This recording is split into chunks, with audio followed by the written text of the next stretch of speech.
Bienvenidos. Hoy vamos a meternos a fondo en cómo cambian las constituciones, específicamente mirando dos casos bien interesantes, Colombia y Chile. Tenemos análisis comparado, una presentación base. La idea es entender no solo las reformas, digamos, escritas, sino cómo la interpretación de las cortes también las transforma. ¿Están listos? Mi nombre es Juan Camilo Hernández y presento este análisis al docente Edimar Ortiz. Hoy exploraremos el concepto de poder constituyente y los mecanismos de reforma constitucional en Colombia y Chile, basándonos en la información que tenemos en esta presentación. Como punto número uno, tenemos a Colombia un constitucionalismo dinámico post-1991. La Constitución Política de Colombia es de 1991, la que tenemos actualmente. Desde entonces Colombia ha experimentado un constitucionalismo dinámico. Su sistema de reformas constitucional permite la intervención del Congreso, la Asamblea Constituyente y el pueblo mediante el referendo. Desde 1991 ha habido un número considerable de reformas, 52 vía acto legislativo hasta el 2019. La Corte Constitucional ha sido un actor protagónico en esta evolución, generando mutaciones constitucionales a través de su jurisprudencia, especialmente en la interpretación y protección de los derechos fundamentales. Pasemos al punto número 2, Chile en búsqueda de legitimidad y procesos constitucionales y constituyentes. La Constitución promulgada originalmente en 1980 durante el régimen militar ha sido sustancialmente reformada en diferentes ocasiones, desde la transición a la democracia, más de 38 reformas hasta el 2020, buscando adecuar y dotarla de mayor legitimidad.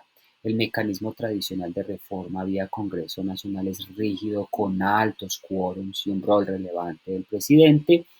La discusión sobre la legitimidad de la Constitución de 1980 llevó a dos procesos constituyentes recientes, uno en el 2019-2022 y la del 2023.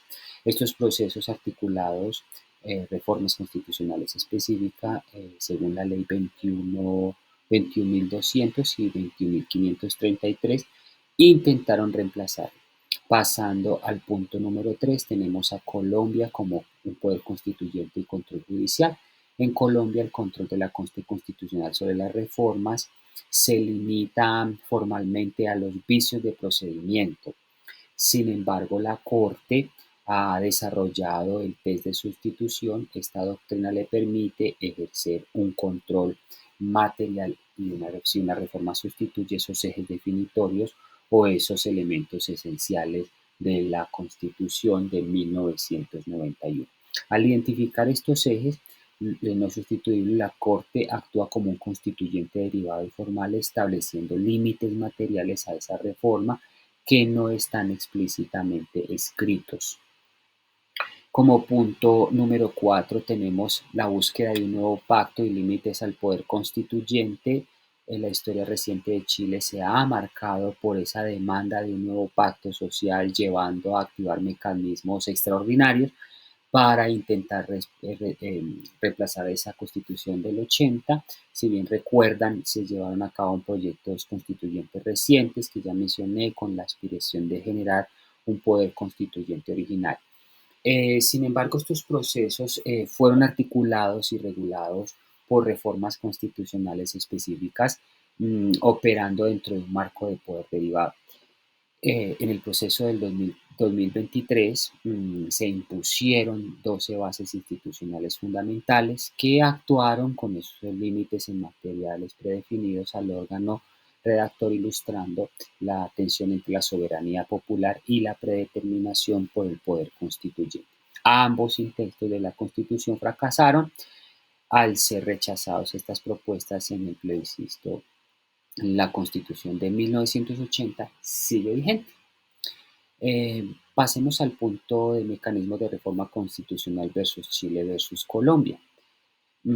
Comparemos esos mecanismos de reforma constitucional y la Constitución de 1991. Podemos decir que prevé tres mecanismos principales para su reforma, el acto legislativo vía Congreso, la Asamblea Constituyente y el referendo constitucional. Como acto legislativo vía Congreso es el mecanismo ordinario más usado, requiere ese trámite en 2 periodos ordinarios y consecutivos y con mayorías específicas. El control judicial es formar por vicios de procedimientos, pero la Corte aplica el test de sustitución para el control material. En cuanto a la Asamblea Constituyente, decimos que para una reforma más profunda o crear una nueva constitución requiere una ley del Congreso aprobada por mayoría absoluta que disponga la consulta al pueblo mediante el plebiscito. Las convocatorias se aprueban con el voto de al menos una tercera parte del censo electoral y sus miembros son elegidos por voto directo. Con respecto al referendo constitucional, decir que permite la participación directa del pueblo, puede ser obligatorio para ciertas materias o por iniciativa. La aprobación requiere el voto afirmativo de más de la mitad de los sufragantes con un umbral mínimo de participación que ha limitado su uso efectivo. También existe un mecanismo excepcional que es el procedimiento excepcional para la paz o el fast track para agilizar la implementación del acuerdo de paz. Fue temporal y alteró los procedimientos ordinarios. Ahora miremos el mecanismo de reforma de Chile. La Constitución de 1980 establece en su capítulo 15 el mecanismo tradicional de transformar vía por, selecciona básicamente la reforma vía Congreso en el capítulo 15, que es el procedimiento ordinario rígido, se caracteriza por altos quórums, 3/5 generales, 2/3 para capítulos fundamentales. El presidente tiene un rol relevante, la facultad de veto y con posibilidad de convocar a plebiscito. Tenemos unos procedimientos especiales para nueva constitución en el 2019-2023. Ante la demanda del nuevo pacto se activaron 2 procesos extraordinarios habilitados por reformas constitucionales específicas según las leyes 21.200 y 21.533. Fueron esos intentos de ejercer un poder constituyente más originario, pero operando dentro de un marco de poder derivado. El primer proceso involucró una reforma, el segundo terminó con una comisión constitucional con un comité técnico que veló por el respeto a 12 bases institucionales predefinidas. Ambas propuestas fueron rechazadas, el plebiscito de salida. Mencionemos rápidamente algunos ejemplos históricos en Colombia, uno originario y otro derivado. En el originario tenemos la Asamblea Nacional Constituyente de 1991, es un ejemplo paradigmático de crear la actual Constitución. Y en cuanto al derivado, tenemos numerosas reformas por el acto legislativo del Congreso con la reelección presidencial o la implementación del sistema penal acusatorio. En cuanto a mutaciones en Colombia, la Corte Constitucional ha generado mutaciones, claro que sí. Ya tenemos el que mencioné, que es el test de sustitución. Desde el 2003 la Corte examina si una reforma sustituye definitorio de la Constitución, estableciendo límites materiales no explícitos. Un ejemplo clave fue declarar inexequible la ley de referendo para una segunda reelección. Tenemos la evolución del derecho a la salud, pasó de ser protegido por conexidad a ser un derecho fundamental autónomo directamente exigible.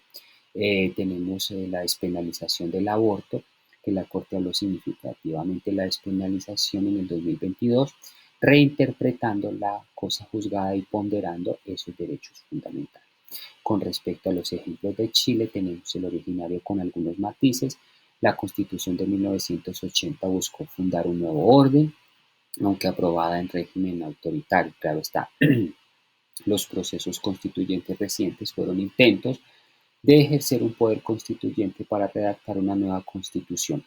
En cuanto al derivado, tenemos reformas a la Constitución de 1980 mediante el capítulo 15, como la eliminación de enclaves autoritarios en 2015. Con respecto a las mutaciones en Chile, tenemos el Tribunal Constitucional chileno también muestra unos cambios. La emergencia de la doctrina de reformas constitucionales inconstitucionales, aunque más reciente que en Colombia la TC ha comenzado a ejercer un control que podría considerarse material sobre reformas, como en el caso del Retiro 2. Tenemos la interpretación evolutiva del derechos sociales. El TC ha adoptado normas sobre seguridad social, por ejemplo, en declarar inaplicable una norma que es muy amplia de mujeres divorciadas de pensión de supervivencia basándose en igualdad y seguridad social. Pasamos a las tablas comparativas de mecanismos de reforma constitucional Colombia versus Chile. Tenemos unas características, tenemos Colombia y tenemos a Chile. La característica, una vía principal en Colombia fue el acto legislativo y en Chile la reforma vía Congreso según el capítulo 15. Tenemos unos canales cuasi originarios en Colombia, la Asamblea Nacional Constituyente y el referendo, que son altos umbrales, y en Chile procesos constitucionales extraordinarios bajo reglas derivadas.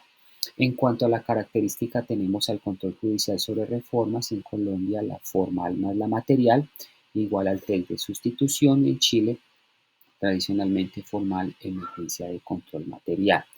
Continuamos con la tabla comparativa y tenemos el papel de los tribunales. En Colombia es muy activo y protagónico el test de sustitución y expansión de derechos. Y en Chile, la creciente influencia de exploración del control material, interpretación evolutiva del derecho. Como punto 14 tenemos la interpretación de las Cortes Constitucionales y cómo actúan como un poder transformador. Como vemos, las interpretaciones de las Cortes Constitucionales en ambos países actúan como un poder transformador. La Corte Constitucional colombiana ha sido particularmente activista, mientras que el Tribunal Constitucional chileno muestra una disposición creciente a un control más profundo. Ambos casos reflejan la tensión entre la rigidez de los textos constitucionales y la necesidad de acción a menudo mediada por la interpretación judicial. Muy bien, así llegamos al final de esta presentación. Gracias por su atención. Espero que este análisis comparado nos muestre cómo Colombia y Chile abordan esa dinámica del poder constituyente y la reforma constitucional, destacando el rol crucial de sus tribunales constitucionales. Hasta una próxima oportunidad.